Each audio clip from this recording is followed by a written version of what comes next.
లోకంలో అందరూ హాయిగా నిద్రపోతారు, నలుగురికి మాత్రం నిద్ర పట్టదు. ఎవరెవరికి పట్టదో తెలుసా?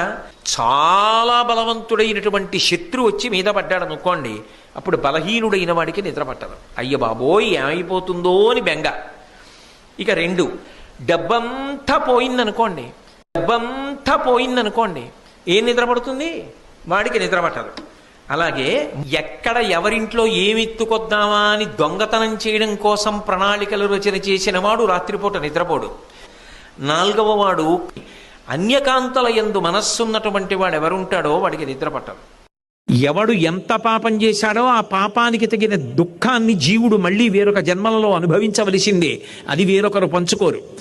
ఎంత పుణ్యం చేశాడో అంత పుణ్యానికి ఫలితాన్ని అనుభవించవలసిందే.